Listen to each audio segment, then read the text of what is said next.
이 시간 하나님께서 베푸시는 은혜와 축복, 또 성령의 충만함으로 우리 모든 성도들의 삶이 풍성하여지기를 주님의 이름으로 축원합니다. 오늘 이제 우리가 함께 나눌 말씀은 사랑으로 교회를 세우다라는 주제로 말씀을 함께 나누려고 합니다. 교회를 세운다라는 말을 할 때에 우리는 쉽게 떠오르는 말이 성장이라는 단어가 떠오를 수 있을 것 같습니다. 또 많은 교회와 또 지금까지 우리가 신앙생활하면서 교회 부흥, 교회 성장이라는 말들을 자주 사용하고 들었으리라 믿습니다.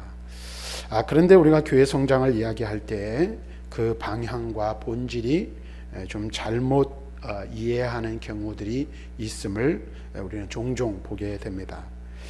어떤 교회는 외적인 이 외형의 확대를 교회 성장이라 여깁니다. 그래서 많은 성도들이 모이고 또 예배당을 화려하게 건축하고 또 교회를 새롭게 아주 잘 단장하면 그것이 성장이다, 부흥이다 라고 여기는 경우들이 있고요. 또 어떤 경우에는 교회 안에 다양한 프로그램들을 많이 운영할 때에 교회가 성장했다라고 생각하기도 한다는 거예요. 물론 외적으로는 그럴 수 있어요. 그래서 큰 교회일수록 어떻습니까? 다양한 프로그램들이 있어서 성도들이 믿음을 성장해 나가는데 많은 도움을 받는 것은 사실입니다. 그런데 사도 바울은 에베소서 4장에서 교회의 참된 성장이란 머리 대신 그리스도께 속하여 진리와 사랑 안에서 이루어져 가는 것이다 라고 분명하게 우리에게 가르쳐주고 있다는 것입니다. 그러니까 외적인 확대나 교회 안에 다양한 프로그램들이 성장에 도움을 줄 수 있지만 진정한 성장은 머리 대신 그리스도 안에서 진리와 사랑으로 이루어져 가는 것임을 말씀해주고 있다는 것이죠. 왜 그럴까요? 교회는 그리스도의 몸이고 성도는 그 몸의 지체이기 때문에 그렇습니다.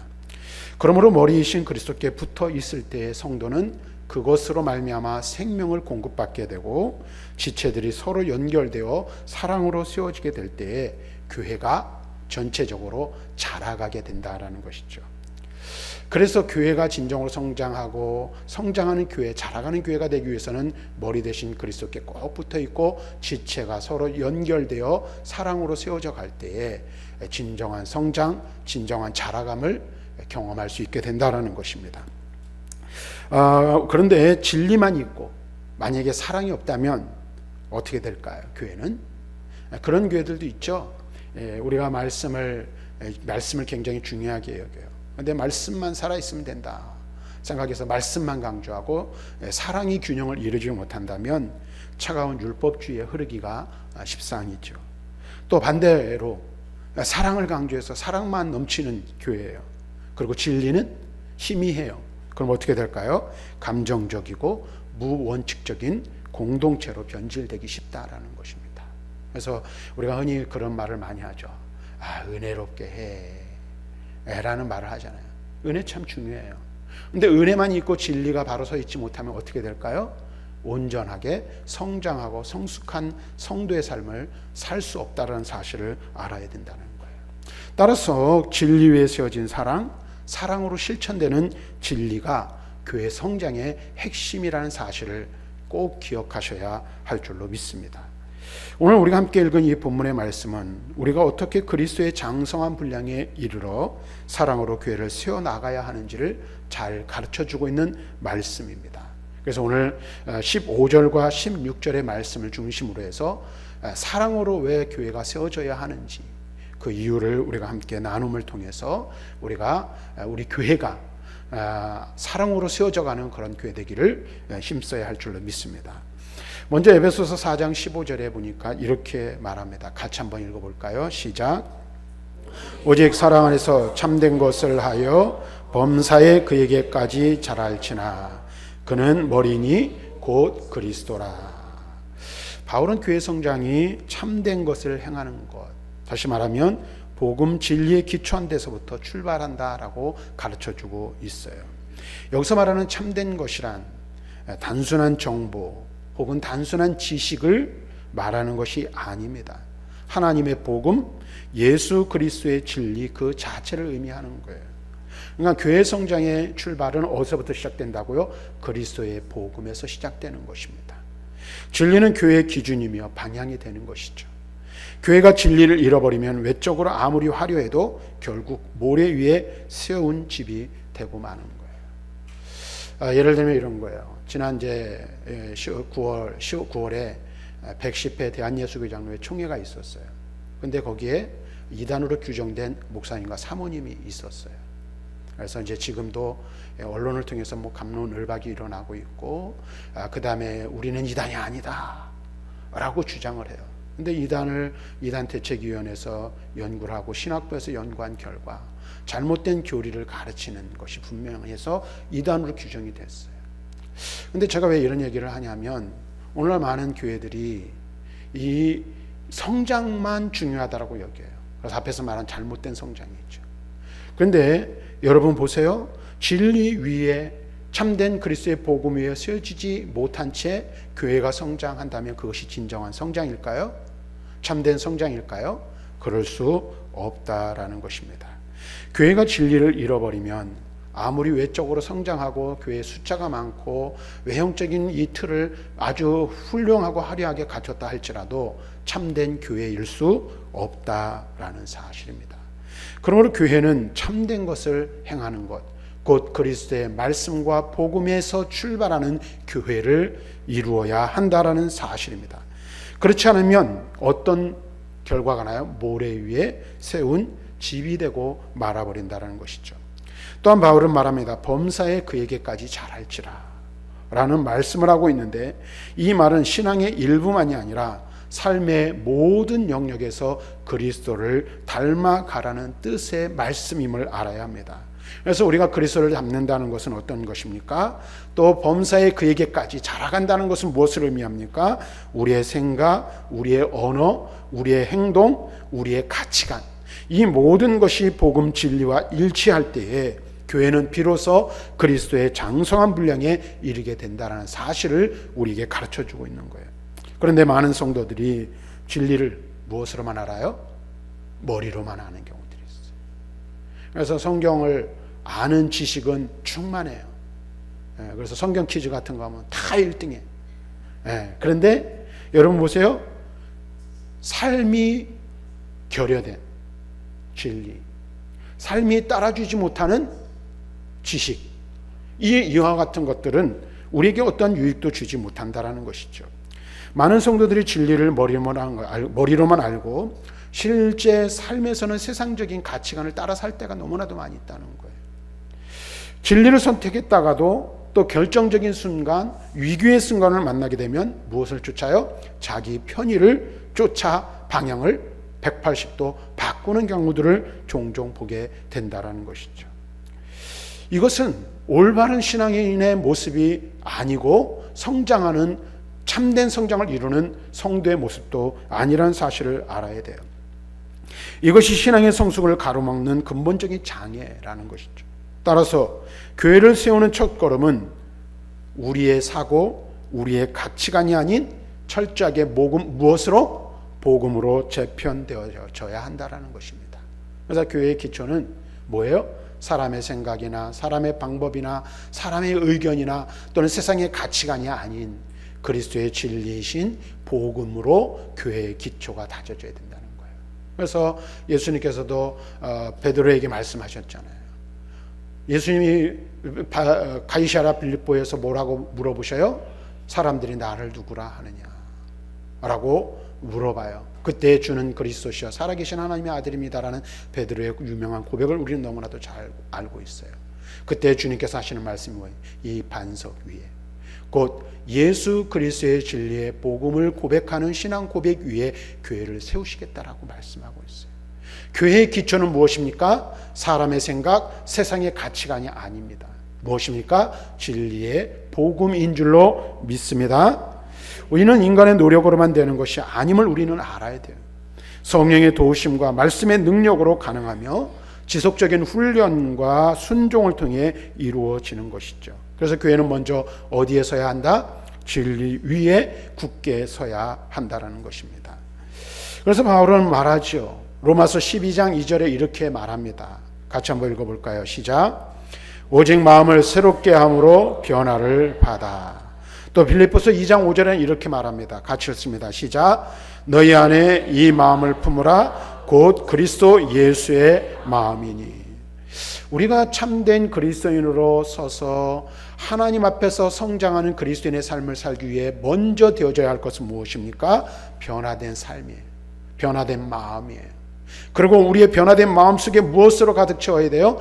예수 그리스도의 마음으로 가득 채워야 하는 것인 줄로 믿습니다. 다시 말하면 우리가 성장하는 그리스도인이 되고 우리 그리스도인 한 사람 한 사람이 모여 한 교회를 이루어 우리 교회가 성장하는 교회가 되기 위해서, 하나님 앞에서 자라가는 교회가 되기 위해서 필요한 것이 있다면 무엇이 필요한 거예요? 변화된 성도들이 함께 모여 그리스도의 마음을 품고 그 안에서 기초하여 자라가는 것, 그런 공동체가 되어야 한다는 것입니다. 그러니까 무엇보다도 우리가 붙들어야 될 것은 그리스도의 마음, 그리스도의 복음이에요. 교회가 아무리 앞에서 다시 한번 강조하여 말씀드리지만 아무리 많은 사람이 모이고 많은 성도들이 모인다 할지라도 그리스도의 복음에 기초하지 않은 교회라면 그 교회는 교회일 수 없는 거예요. 여러분들, 오늘 많지 않은 성도들이 우리가 모여서 예배를 드려요. 그래도 우리 교회 적지 않은 교인이라고 저는 생각해요. 근데 여기 우리가 이렇게 모여 예배한다 할지라도 여기 서 있는 사람들 중에, 여기 앉아 있는 여러분들 중에 한 사람이라도, 단 한 사람이라도 그리스도의 복음에 기초한 삶의 자리에 머물러 있지 않다면 우리가 교회일까요? 그럴 수 없다라는 것이죠. 그럴 수 없는 거예요. 그러니까 우리 한 사람 한 사람이 복음에 기초한 성도의 삶을 살아가는 것, 그리고 우리 교회가 복음의 기초인 교회의 기초인 복음의 진리 위에 세워지는 것, 이것이 무엇보다 중요하다라는 사실을 꼭 기억하시는 저와 여러분들이 되시기를 바랍니다.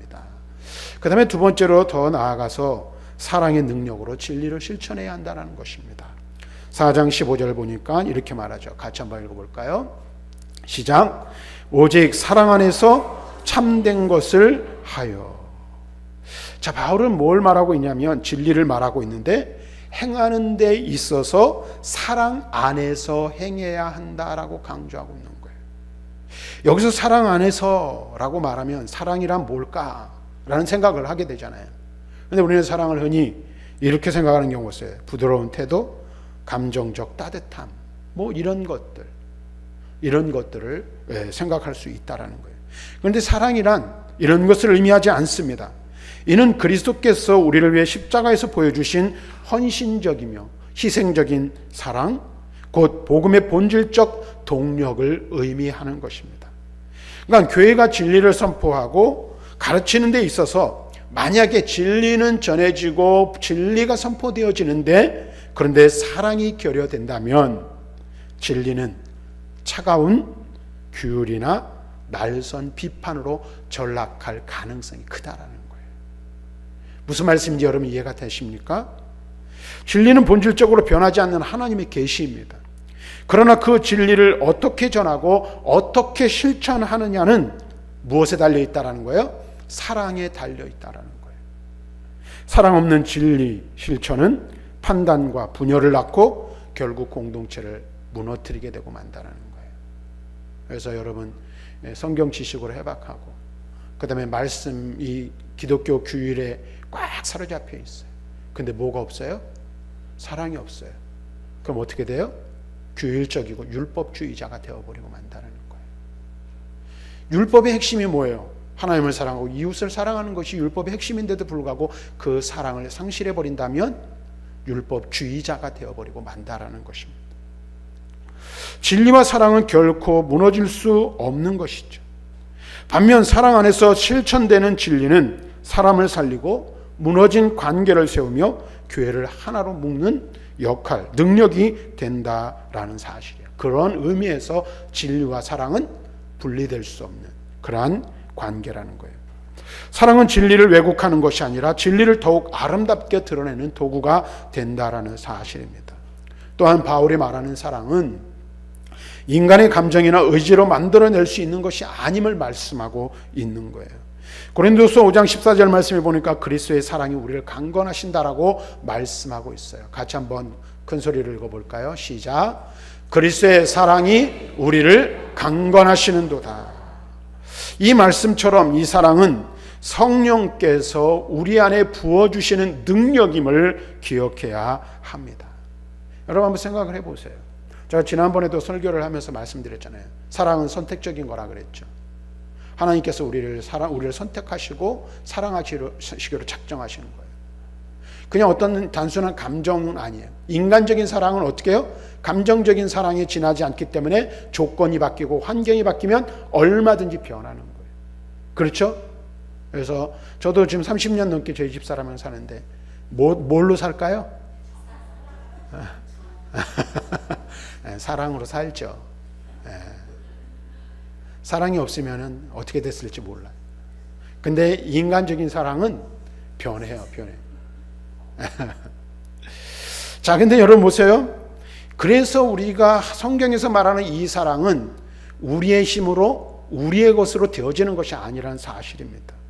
인간의 힘으로는 끝까지 진리를 지킬 수 없으며 살아낼 수 없어요.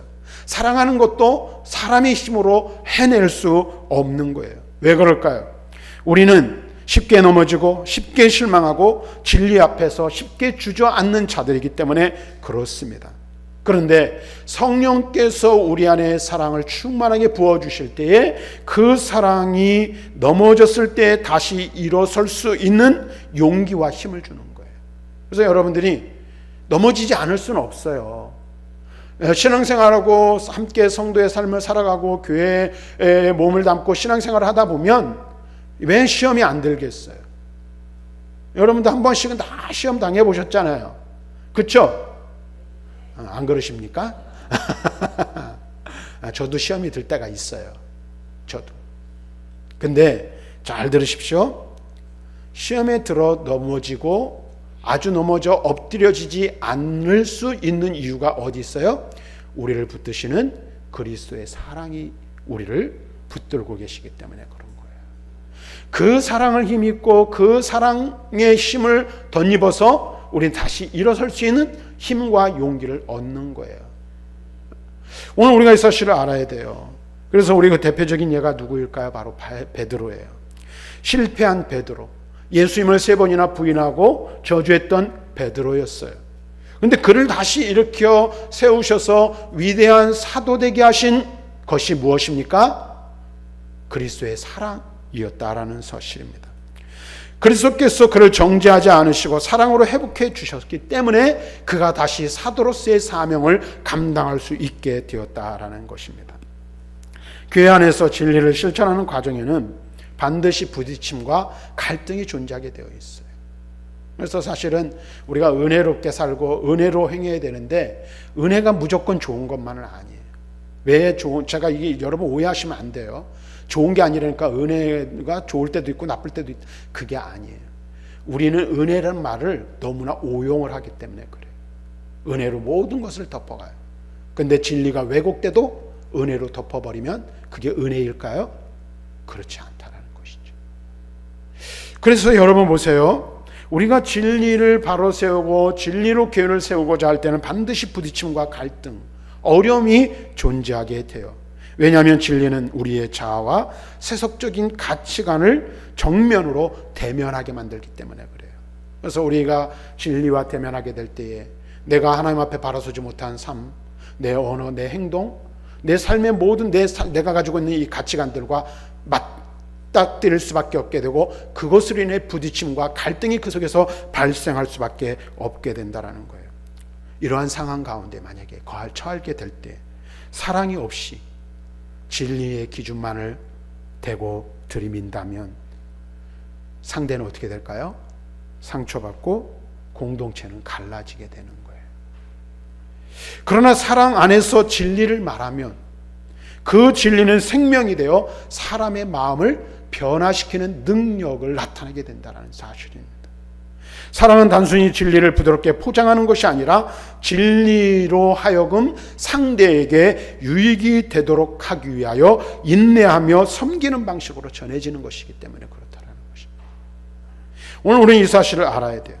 그래서 교회가 진리를 실천할 때 가장 중요한 것은 진리를 실천하는 동력이 무엇이어야 된다? 사랑이어야 한다라는 거예요. 예를 들면 여러분 그런 성향상 그런 분들이 있을 수 있잖아요. 어떤 분 바른 소리 잘하는 사람들. 그리고 꼭 말을 하는데 찔리게 말하는 사람이 있어요. 마음에 찔림을 주는 말이 있어요. 근데요 거기에 뭐가 더해지지 않으면, 사랑이 더해지지 않으면 비수와 같이 꽂히는 말들. 그래서 그것 때문에 상처받고 그것 때문에 낙심하게 되는 결과를 낳게 되는 거예요. 더 나아가서는 사랑이 결여된 그와 같은 말들은 결국은 어떻게 해요? 성도의 마음을 갈라서게 하고 교회를 분열시키는 역할을 하게 된다는 것입니다. 설교자가 전할 때에도, 설교를 할 때에도, 교사가 교리를 가르칠 때에도, 성도가 권면과 책망을 할 때에도 어디에 힘을 얻고 무엇을 근거해서?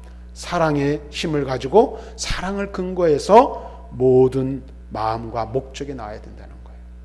그러니까 여러분 찔리는 말을 하더라도 사랑이 더해진 찔림의 말은 다를 수 있다는 거예요. 다르게 다가온다는 것이죠. 그래서 여러분 때때로 그런 경우가 있잖아요. 이 사랑하는 사람들끼리도 좀 뭐랄까요, 바른 소리를 하는 경우들 있잖아요. 근데 상대가 나를 사랑해서 나를 아끼는 마음이 한 것을 알아요, 몰라요?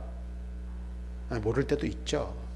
근데 그것을 알고 그 마음이 전해지면 어떻게 돼요? 쓴소리도 쓰게 삼키지만 나에게 좋은 마음을 가지고 한다는 것을 알아 그것을 삼킬 수 있는 은혜를 얻게 되는 거예요. 그래서 여러분들이 어떤 말을 하든지 어떤 관계를 유지하든지 우리가 그리스도의 사랑 안에서 그리스도의 사랑과 섬김을 가지고 서로를 대하는 것이 무엇보다도 중요하다는 거예요. 사랑이 없는 교리는 정죄가 됩니다. 사랑이 없는 권면은 공격이 되는 거예요. 사랑이 없는 가르침은 무엇이 되고 말까요? 율법주의자를 낳게 되고 마는 거예요. 그러나 사랑 안에서 행해지는 진리는 회복의 능력이 되고 자라는 성장의 동력이 되는 것입니다. 결국 교회를 세우는 힘은 단순하게 옳다 혹은 그르다의 선언이 아니라는 사실을 알아야 돼요. 우리가 흔히 실수하고 오해하는 경우들이 있어요. 제가 몇 번 말씀을 드린 적이 있는데 우리는 항상 어떤 경우에서 사람을 대하고 사람을 판단하고 생각하냐면 내 기준에서 사람을 생각하고 판단하는 경우가 너무나도 많아요. 왜냐하면 우리 이기주의자이기 때문에 그래요. 우리 모두 다. 그래서 상대를 판단하고 평가하고 어떤 일들에 대해서 이야기할 때 우리는 항상 누가 기준이 돼? 내가 기준이 돼. 근데 문제는 이거예요. 상대가 나보다 믿음이 좋으면 괜찮아. 그렇죠? 상대가 나보다 성숙하고 성장한 사람이면 문제될 게 없어요. 그 사람이 그것을 삼키면 되니까. 그런데 항상 우리는 뭘 실수하냐면 상대가 나와 같다 혹은 나보다 못한 사람에게 어떤 이야기를 할 때 상대를 배려하고 생각하지 않으면서 이야기하면 그것이 문제가 되고 시험거리가 된다는 것을 우리는 잊어버릴 때가 너무나도 많다는 것이죠. 그래서 항상 말을 할 때에는 누구 기준에서? 내 기준에서? 아니요. 상대의 기준에서, 상대의 입장에서 생각하고 말을 할 수 있어야 한다는 거예요. 우리가 진리를 권면하고 신앙에 대한 권면을 할 때도 마찬가지예요. 내 기준이 아니라 상대의 기준에서 이해하고 배려하는 말들을 해야 한다는 거예요. 그런데 우리는 습관적으로 그러지 않을 때가 더 많아요. 그래서 상처받고 그래서 시험에 드는 경우들이 있다라는 것입니다. 그리고 한 가지 또 하나 더 잔소리 같은 말 하나 더 하면 그런 거예요. 어떤 말을 할 때 우리가 이런 거죠. 상대가 얼마든지 이해할 수 있고 얼마든지 받아들일 수 있으면 무슨 소리를 하고 무슨 말을 해도 문제가 안 돼요. 그러나 그렇지 못하면 아주 작은 말이라도 그것이 상처가 되고 시험거리가 될 수 있다는 것을 잊지 마셔야 된다. 자, 어쨌든 제가 말씀드리고자 하는 오늘 말씀의 내용은 무엇입니까? 진리를 사랑으로 감싸고 인내하며 사람을 세우고 공동체를 하나로 묶어가는 것은 뭐라고요? 사랑에 기초한 언어와 행동들이라는 사실을 알아야 한다는 것입니다. 이것이 바로 복음의 방식이에요. 그리스도의 몸된 교회를 세우는 길이 바로 사랑으로 세우는 길이라는 것이죠. 고린도서 5장 14절을 다시 한번 읽어볼까요? 같이 읽습니다. 시작. 그리스도의 사랑이 우리를 강건하시는도다. 또 고린도전서 16장 14절 말씀 봅시다. 같이 읽습니다. 시작. 너희 모든 일을 사랑으로 행하라. 왜 그렇게 해야 될까요? 왜? 사랑으로 해야죠. 상대는 나한테 사랑 안 하는 것 같은데 왜 그렇게 될까요? 왜? 지금까지 제가 계속 설교를 통해서 말씀을 드렸어요. 우리는 그 사랑을 받은 자이기 때문에 그래요. 원수였던 우리를 하나님이 사랑해 주셨고 예수님께서 원수인 나를 사랑하신다는 그 이유 하나 때문에 자기 목숨을 십자가에 내어주신 사랑을 우리에게 베푸셨기 때문에 그래요. 내가 너희를 사랑한 것 같이 너희도 서로 사랑하라. 내 이웃을 내 몸과 같이 사랑하라. 더 나아가서 원수까지도 사랑하라고 말씀하시고 있기 때문에 그렇습니다. 이제 하나 더 말씀을 드리면 사랑 안에서 지체들이 유기적으로 연결돼 교회가 온전히 세워지게 된다는 거예요. 16절 말씀을 같이 한번 읽어보겠습니다. 같이 읽습니다. 시작. 그에게서 온몸이 각 마디를 통하여 도움을 받음으로 연결되고 결합되어 각 지체의 분량대로 역사하여 그 몸을 자라게 하며 사랑 안에서 스스로 세우느니라. 여기서 바울은 교회 성장을 설명하고 있어요. 근데 그러면서 인체의 유기적 구조를 예로 들고 있어요. 비유로 들고 있는 것이죠. 머리신 그리스도께로부터 생명과 진리와 은혜가 흘러나와 각 지체에게 공급되는 거예요. 그리고 그 지체들이 서로 연결되고 결합되어 전체적으로, 잘 들으세요, 전체적으로 자라가는 거예요. 교회는 단순한 조직이나 기관이 아니에요. 세상에 모임과 다른 이유가, 다른 것이 무엇이 있습니까? 살아있는 유기체라는 거예요. 우리 각 사람이 모여 교회를 이루지만 우리 각 사람이 따로따로가 아니라 그리스도 예수를 머리로 한 교회의 지체들로 연결되어져 있다는 거예요. 그래서 교회를 가리켜 뭐라고 말합니까? 한번 따라합시다. 그리스도의 몸. 교회를 가리켜 뭐라고 말한다고요? 그리스도의 몸이라고 말하는 거예요.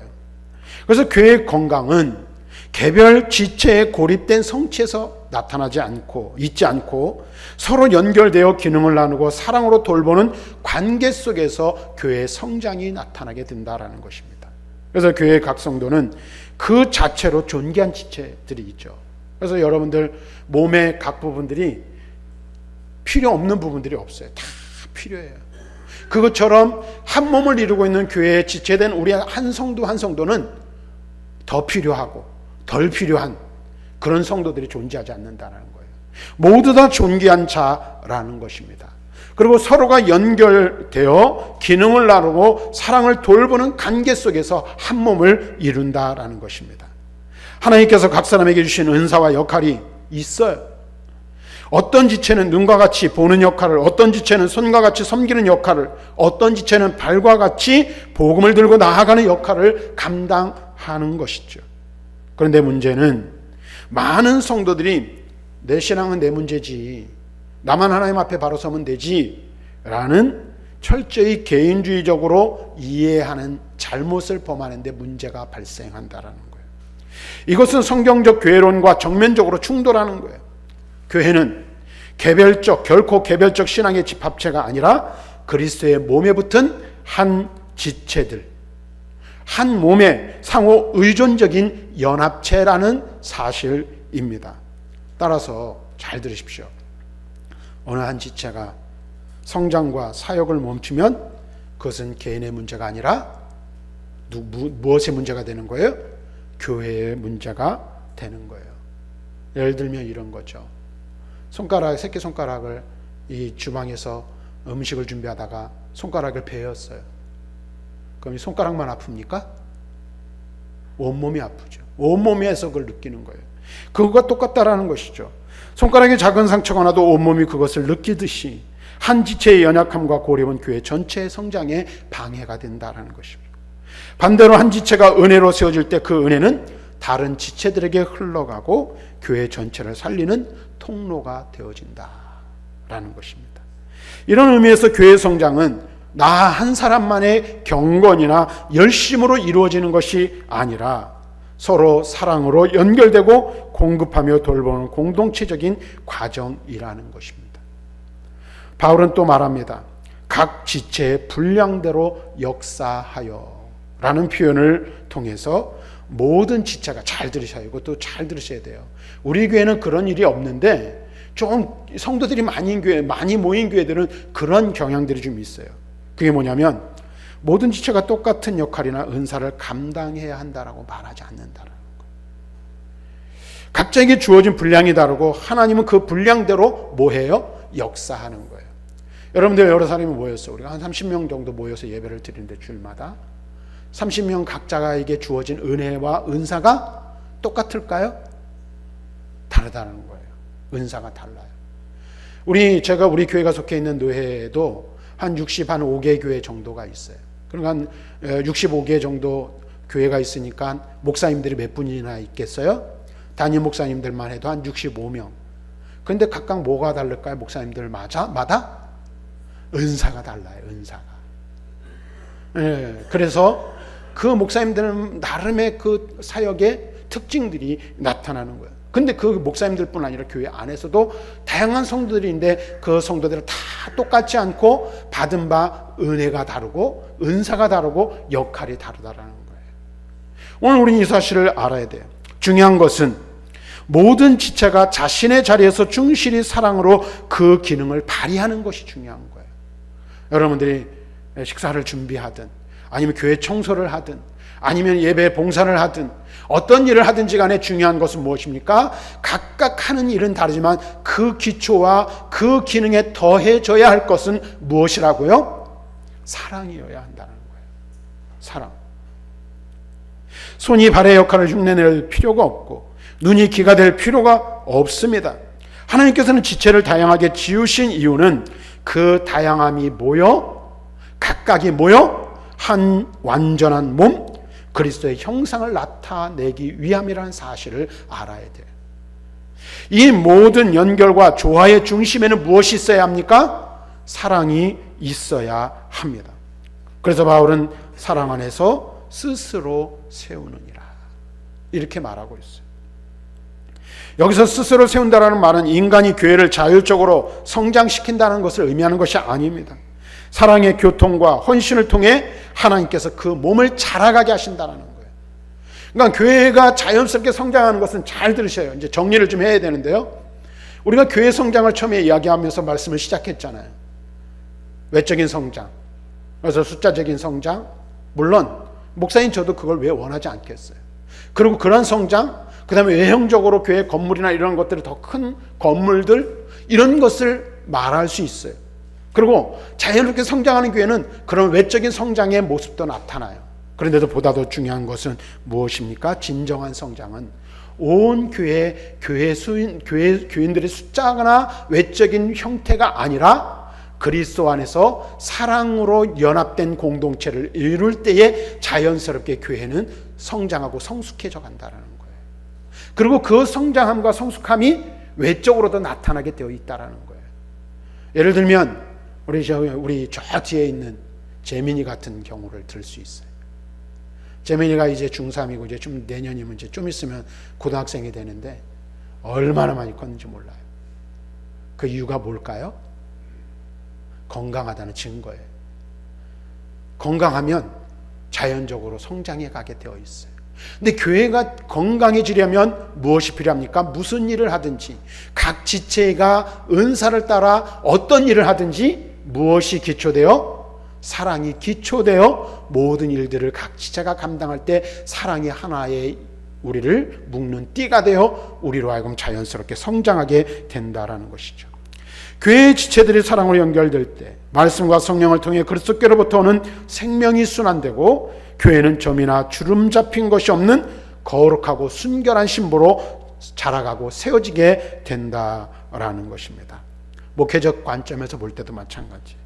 오늘 말씀은 교회 안에서 관계 회복과 사랑의 나눔이 곧 교회의 성장의 본질적인 통로임을 보여줍니다. 그래서 예배와 말씀, 기도와 전도도 중요하지만 그것이 지체 간의 사랑의 교제와 돌봄 속에서 실현될 때만이 교회는 실제로 성장할 수 있게 된다는 것입니다.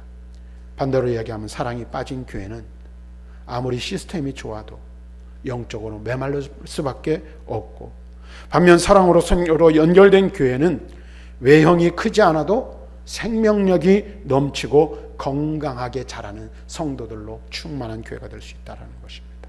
그래서 바울의 말을 다시 한번 우리가 새겨보겠는데요. 고린도전서 12장 26절에 이렇게 말합니다. 같이 읽습니다. 시작. 만일 한 지체가 고통을 받으면 모든 지체가 함께 고통을 받고, 한 지체가 영광을 얻으면 모든 지체가 함께 즐거워하느니라. 이 말씀을 통해서 우리가 무엇을 깨달아야 될까요? 한번 따라합시다. 우리는 하나다. 맞습니까? 네.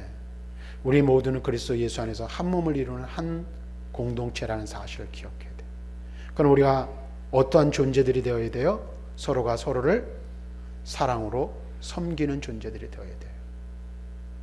우리 한번 옆에 분들이랑 고백해 봅시다.